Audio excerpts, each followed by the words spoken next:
I'm Sofia Bernardi, mindset and business coach, supporting ambitious new and rising coaches to master their mindset, create an aligned and profitable strategy, and grow a six-figure business using the Rising Coach method. I built a multi-six-figure business by the age of 24, and in this podcast, I will teach you the psychology, strategy, and energetics to do the same. Let's dive in. Hello, and in this week's episode, I have had the absolute pleasure and honor of interviewing my business manager, Nivek Harrison. She is an online business manager and the owner of the Virtual Chapter, a virtual support agency for soul-led coaches, course creators, and consultants who want to transform and elevate their business through the power of leveraged systems. Nivek is passionate about supporting business owners to show up and deliver their magic with the support of incredible team structures and systems. Nivek is the owner of the Virtual Chapter, a full-service virtual agency for online coaches and creatives who want to reduce the overwhelm and get more done. And speaking from experience, she definitely does that. It's absolutely changed my entire business and life having her support and her team's support to automate and delegate things, making me able to focus on what really matters in my business using my strengths and skill set instead of worrying and getting overwhelmed about things that are not a core strength of mine, right? So after training with the Beautiful You Coaching Academy and building a successful life coaching business, Nivek quickly found her passion in all things technology and people and supporting other entrepreneurs to build their dream businesses.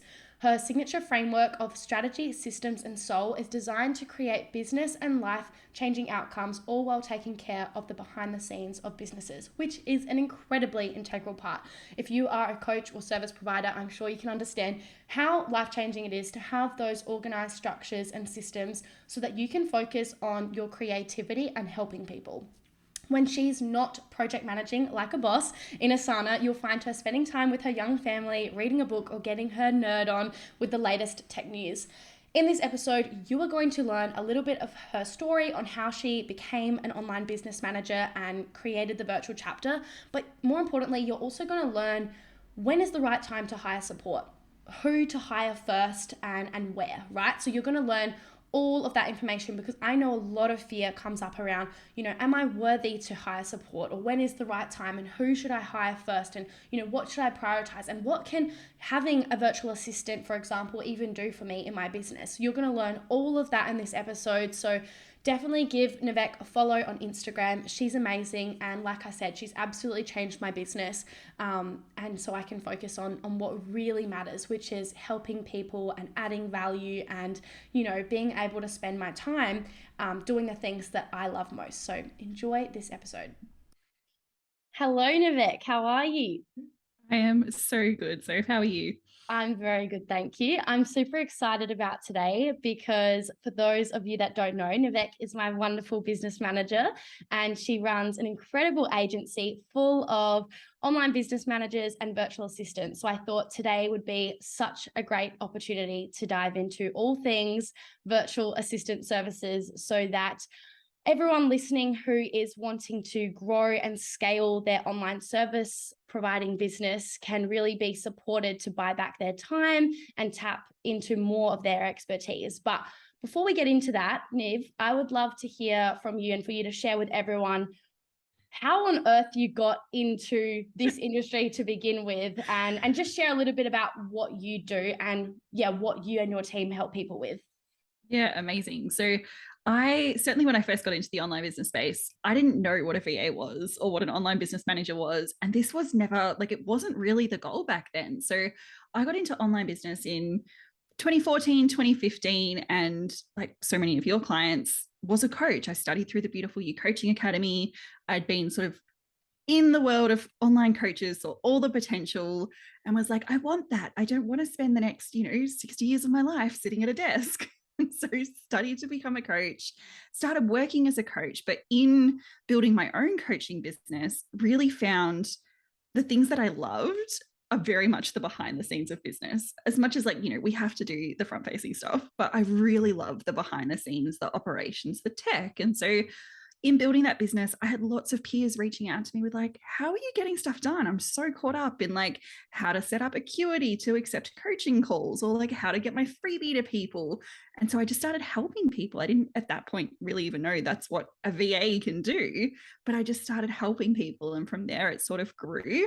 And then in building the VA side of the business, very quickly transitioned into online business management, which sort of felt like this amalgamation of all the skills I had. So in corporate, I worked in project management in tech, which leans so nicely into online business management.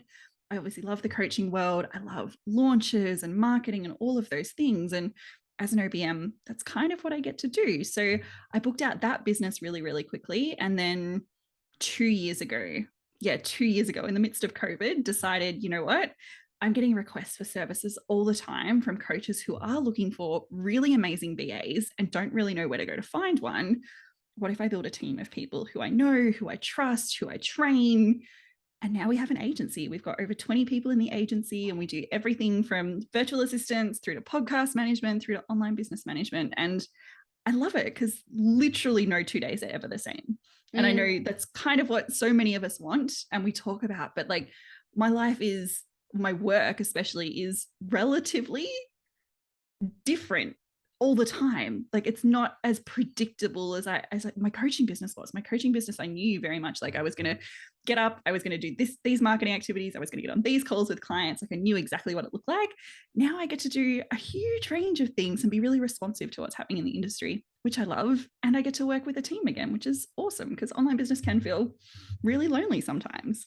Yeah, I feel like that's one thing you would never struggle with, is being lonely, because you have such a huge team, which by the way, like is just incredible. That's not the easiest thing for people to be able to not only get to that point where they're in a position to have such a large team, but be able to manage it so efficiently to the point you're not super stressed and burnt out. And something I've noticed about you from seeing you support other incredible coaches in their business, and now you also supporting me, is that you are just so good at what you do. Like you're super fast, super skilled, and just I don't understand how you know so much actually about like all of the systems. You just always know exactly what to say. I can't even. Oh my gosh, I love that.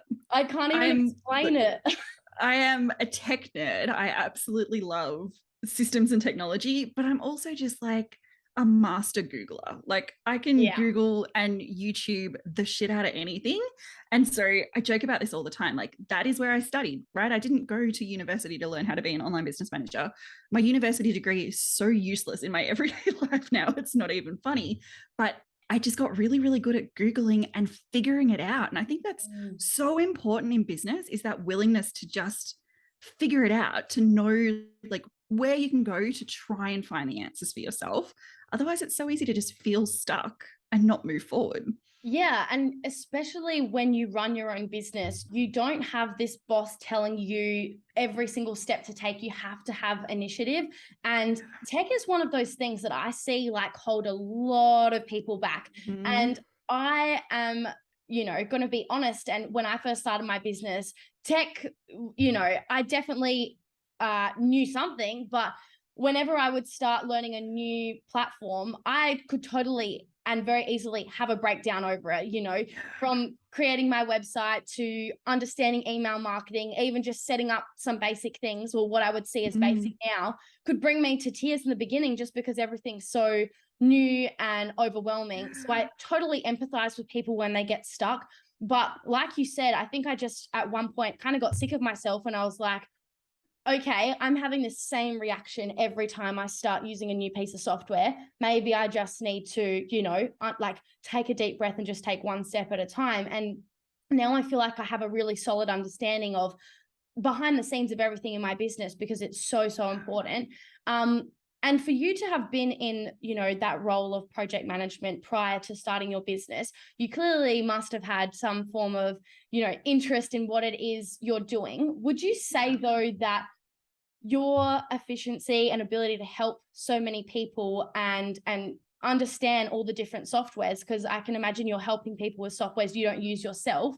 Is this a skill that has been learned, or do you feel like it comes more naturally to you? Or this is a really interesting question. I have always found tech really natural. Like I was building websites back before Instagram was a thing. Wow. Like high school projects. I love technology. I very much like that curious, like I want to know how it works. Like I'm that person who will pull things apart, like physical things apart to figure out how it works. So I just, it's something I really enjoy. And I think when you enjoy something, it is so much easier to learn it.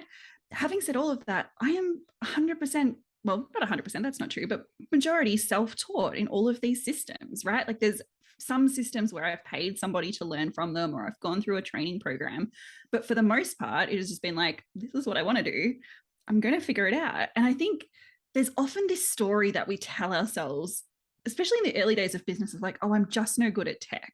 Mm. And it becomes this story that sort of pervades our business and really does keep us stuck because I'm not good at it, therefore I can't do it. And we look for those excuses. Whereas everyone can be good at tech, right? Most of the systems that we're working with are built to be as user-friendly as possible. Sometimes they could be better, but they're built to be user-friendly. They want you to use their system. They want you to be able to grow your business and get success using their platforms because you'll keep paying for it if it's working for you, right? So I think sometimes we've got to recognize that we have that story and that story is no longer serving us if we want to grow our businesses. Interrupting this podcast episode to talk to you about my program, Rise to Coach. If you're ready to make money as a life coach or service provider, I want to invite you to join my Rise to Coach program, where I teach you how to make your first sale, which is the hardest part of building any business. It's risk-free. You either love it or I give you your money back. Just head over to sofiarosebernardi.com/rise to coach. We'll see you inside. Yeah. Could not agree more. Which kind of leads me on to obviously what you do and what your team does is support people with that side of things. So it doesn't need to take up their time and energy. How important would you say, though, it is to have that basic understanding, even if you're hiring support? Yeah, great question. I think it's really important for a couple of reasons. One is when you have support, most likely that VA in your business is only working a couple of hours a week for you. They're not a full-time employee. They might be in a different time zone. Like there's all sorts of pieces that can be at play here. So if you don't know how things run in your business and you are really hamstrung in like core business activities, you're going to get stuck. So that might look like not knowing how to send an email out to your list or not being able to create a payment link for somebody to buy from you. Like these are things that we should know how to do. Or if you are working with a team, you should know where your team has documented it so that worst case scenario, there's a SOP, a standard operating procedure that's documented somewhere that you can follow. So I think there's that fine line of like, I'm not good at it. It would be more efficient for me to just pay somebody who's great at it, and absolutely go ahead and do that. But find somebody who's going to teach you along the way or give you the resources along the way so that you still have that full accountability, that full control, that full ownership of the things that are happening in your business. Yeah, I 100% agree. I think we don't have to love everything that we do in our business. You know, we can't be and do everything, but I think it is important, especially when it's your own business, that you do have an understanding of what everyone else is doing, so that, like you said, if they were sick or not around, that your business doesn't take a stand just because someone else isn't present there, because everything's very unpredictable. So thank you for sharing that. I think that will really help people with the mindset side of things of, it's important to have an understanding. Yes, we can and should outsource things because eventually, we've only got so much time in a day. It's so important to do that. Which kind of leads me to the next stage of this, which is talking about the service that you offer, which is having virtual assistants. What is a virtual assistant and when is a good time to hire one? Because that is a question my clients ask me all of the time. So I would love to hear your touch point on this. Yeah, amazing. Virtual assistant is one of those almost unicorn type terms in the online business space that can mean so many different things. And I think because of that, it can feel really overwhelming of like, but what do they actually do? Because I'm seeing all of these people who say they're VAs and they're doing all of these different things. So a virtual assistant is essentially anybody who is working remotely, working online, and serving other online business owners. And then within that, there's a whole heap of skill sets that each individual will sort of bring to it. So you will have some VAs that are great at tech. You'll have some VAs who are great at general admin. You'll have some VAs who work in specific niches. They might only work in the real estate industry or in the travel industry. So a VA is an administrative assistant in your business, right? There's somebody who is going to help you get things done. They are task focused. You are going to give them a to-do list. They're going to do it for you. And they're going to either take some things off your plate or get to the things that you haven't been able to get to because your plate is already too full, right? Mm-hmm. So they might be doing things like creating graphics in Canva or scheduling content on social media or repurposing content. So maybe you're creating all of your content for Instagram, but your VA is taking that and repurposing that over to LinkedIn or Facebook. They might be managing your inbox. I hate emails. Inboxes are just like my worst nightmare. So having somebody to take care of that for you, or maybe it's your scheduling or travel bookings if you're traveling a lot as for your work. It might be uploading content to your course platforms, sharing replays and recordings with clients, updating your website, pitching to podcasts. Like, it's an incredibly broad term, right? So I think it's really important that if you know you need support in your business, the first step is to get really, really clear on what you do want. Because if you just put out to the world, like, I'm hiring a VA, that could be anyone doing anything. So knowing exactly what that looks like within your business, what are the tasks that you want their support with? What are the systems and platforms that they need to be using? What are the things that they can do to help you in your business? Yeah, and their, characteristics as well, knowing that you're going to be working very close with them, right? Absolutely. This is something that I think is really important regardless. I mean, in any hiring relationship, even bringing a coach into work with, like, you want somebody that you can build a relationship with, not somebody that's not a value aligned with you, right? Most of us are building purpose-based businesses. We have a big reason why we're doing the work that we're doing. So finding team members who get it, who care, who have the same values as you. So for example, I have a 6-year-old boy. I want to work with clients who understand that, life with kids can be very unpredictable. Yeah. Some days I just will not be online because, he might be sick and off school or something's happened. And so having clients who see family as a priority is important to me. Having clients who are really open in their communication is really important to me. And so knowing the type of people that you want to work with or the values that you're looking for, and really considering that through your hiring process, not just like, can this person do the tasks I'm asking? Because at the end of the day, a great VA is going to be able to figure it out. You can't teach somebody to give a shit about your business though. Yeah. Thank you for sharing that. I've definitely felt the effects of hiring people in the past where it's felt, if you get that wrong, it's very costly, not just financially, but emotionally as well.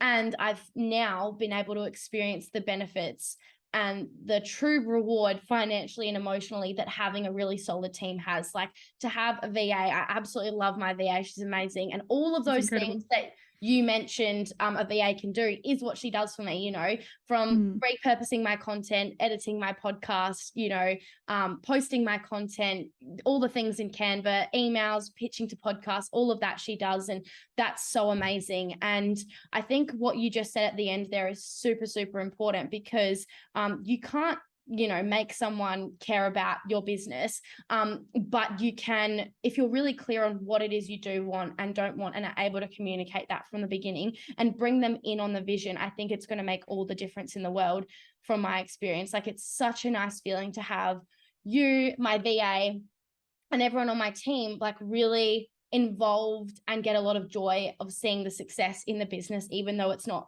directly their business. And I think that's the coolest thing, when you get people in on the vision and make them feel like they are a part of it and all equally worth valued in, in what they do. There's no hierarchy of who's better and all of those things. Everyone plays such an important role, and it's important to treat your team like that, right? Absolutely. I think it's one of the things that I really love about all the teams that I'm involved in, is seeing each other celebrate your wins. Like you said, even if maybe you haven't played a direct role in it, or at the end of the day, it's not going into your bank account, it doesn't matter. Like, we're still celebrating the successes and the forward progression. And I think that's the sort of person you want on your team. You want somebody who is going to celebrate with you.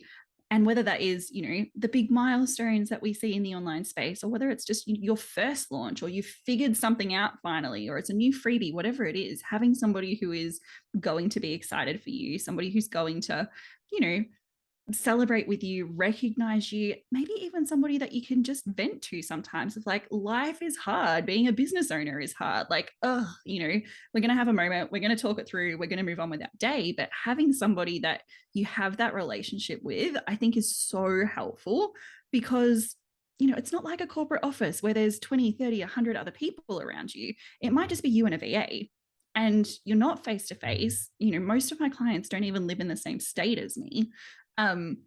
We don't get that time to just sit and chat and build a relationship, or have other people to bounce off as well. So having somebody that you can feel that connection to early on, somebody who really does care about you and your work, is going to make the whole working relationship feel so much better.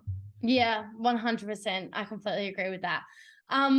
So I remember when I first went to go hire my VA, I was so nervous. I had never hired someone on my team. There were all these sorts of like, who am I to have someone on my team? Like this whole worthiness piece, and feeling like, well, I can do it all myself. So why should I pay someone to do it when I know how to do it myself?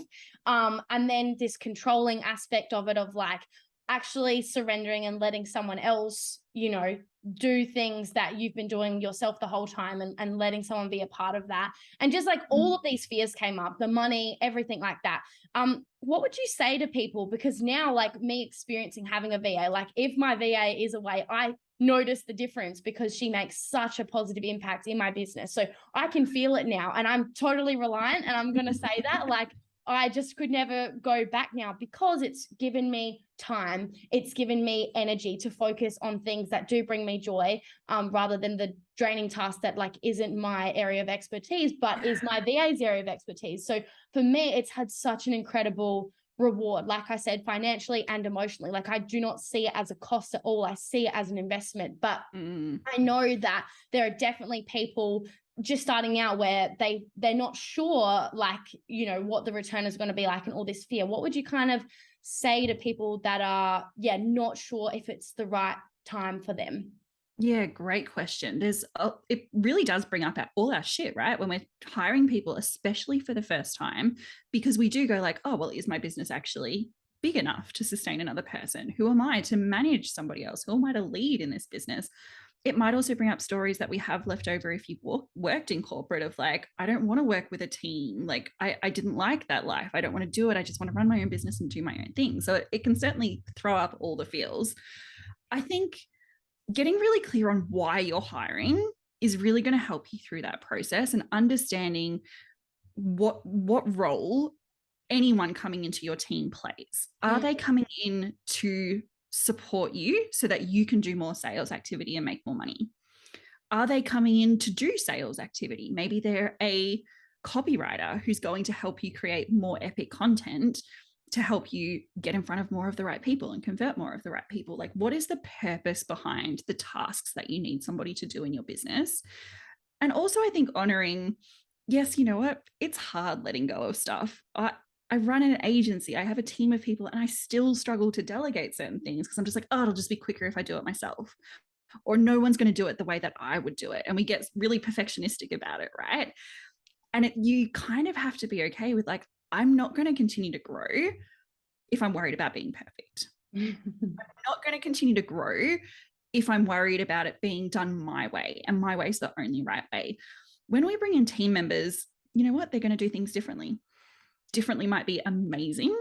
Differently might just be different. It shouldn't be worse. In that case, you probably haven't made a great hire, but differently, it's going to look different. And that's okay, right? So I'll often speak to people, as we're going through an onboarding process in the agency, of like, are you ready to delegate things and let somebody else do it? Because otherwise, this is going to be a really expensive exercise. You're going to pay somebody for hours. You're not going to give them work. It's going to feel like a waste. Are you ready to let it go and let it be done differently? Are you prepared to invest the time into onboarding them? so that they are set up for success. I think this is something we often miss, is we spend so much time looking for the right person, and then we find them and we hire them and then just assume that they're just going to understand what needs to be done in our business. Onboarding takes time. We have to teach them the way that we like things done. We have to, give them access to all the systems and talk through our processes, maybe introduce them to our offers and the work that we do. All of those things take time. And I think also there's a real practical piece here of like, well, can the business, or if you're a sole trader, can I financially sustain a team member? Because if we have any ickiness around like, oh, I don't know how I'm paying that invoice this month, you're not going to be able to build a great relationship with a team member. So what is the amount that you're committed to? What's the budget that you're working in? That might dictate how many hours you can get support for, or the level of support that you get. But you certainly don't want to go into that relationship with like, next month, I don't really know how I'm going to pay this invoice, because you can't work with somebody if that's always hanging over your head, right?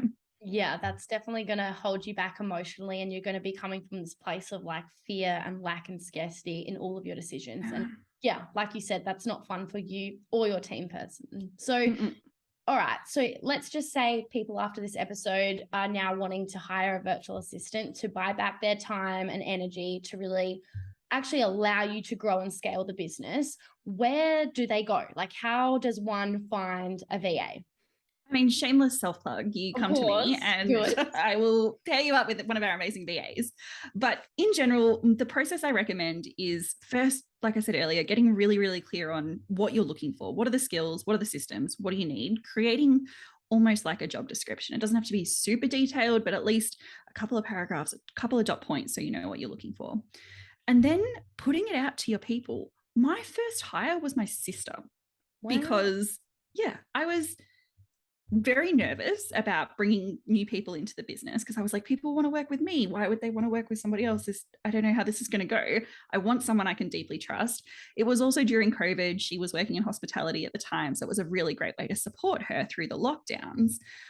It's okay for somebody to hire somebody in your business that maybe it's somebody you've worked with in the past, in a different capacity. Maybe it's a friend, maybe it's a sibling. It might be somebody from your existing network. So that's a great place to look. Another great place is to ask for referrals. Ask your people, ask your coaches, ask the people in the programs that you're in who they're working with, because you're kind of getting the inside scoop, right? Like they're telling you, I work with this person. I love the way this person works. You've got that sort of trust versus putting it out into the wide world and getting applicants from all over the place. And then the third place I'd look, if you really were looking for somebody, is there's a bunch of different Facebook groups, some that are really location specific, like Virtual Assistants Australia and New Zealand. All of these different Facebook groups that you can post openings in. People will apply to work with you depending on how you set up that process. There's no shortage of VAs out in the world. Like there's so many, and there's so many opportunities. So it's about just being really, really clear on what you want, what you're looking for, and then starting to put it out to find those people. And then from there, kind of treating it a little bit like a job interview. We do, usually recommend getting on Zoom with people, having a chat with them, seeing how you connect with them, getting, testimonials or references or any other, proof of work, so you can see that people can do what they're claiming they can do. You might want to do a test project with someone if you're feeling particularly nervous. And especially if they're going to be doing something quite front-facing in your business, like creating graphics or writing copy. Getting them to do a test project. So you're not committing to an ongoing engagement. You're just doing a test project, making sure they're definitely the right person before you actually bring them into your team full time. Can be super helpful to just give you that confidence of like, well, before I go all in, have I definitely got the right person that I need? I love that so much. So if someone's wanting to work with you or your team, where would be the best place for them to contact you? Because I think something that's really amazing about what you do is you've trained your team. So instead of someone else having to train them and that whole time process, you've already done that, which makes everything super, super easy and fun. So where can people go specifically to find your team? Yeah, amazing. The best place is probably to come say hi to us on Instagram. We're at The Virtual Chapter. And you can also, we've got a really quick form that you can fill out on our website to see if we're a great fit as well. And that's at thevirtualchapter.co/book. And that'll take you through some of the key information to see if we could be a great fit for working with one of our team members. Super exciting. Thank you so much for sharing that. I'll make sure to put everything in the show notes so people can easily find you on Instagram, your website. And I know you've also got a really amazing freebie. We do, especially if you're like, I know I need support, but I don't really know what they can do. We have a list of over 70 tasks that a VA can do within your coaching business, which is just like, the feedback I often get from people is like, they're like, I thought I needed this one thing, but now I've got all of these other things that I could get somebody in my team to do, which is so nice, right? So that is at thevirtualchapter.co/tasks. Cool. I'll link all of that. Thank you so much for coming on the podcast. I'm excited to have you again in the future to talk about the OBM side of things. We can chat about how you support me in that. But until then, thank you so much for being here. And I hope everyone enjoys the episode. Thank you so much for having me. Are you ready to create aligned, scalable results in your coaching business? If so, I'd love to work with you. I support my clients through my signature programs, Rise to Coach, which is for new coaches wanting to sign their first clients, and the Rising Coaches Mastermind to scale to consistent 10K months. I'm currently offering free 30-minute clarity calls where I'll help you build a 3-step roadmap depending on where you're starting at. Book yours in now at sofiarosebernardi.com/chat. Inspired by this episode, let's build your coaching business to $10,000 months plus create more impact and abundance than you ever knew possible. Book a free clarity call with me now at sofiarosebernardi.com/chat.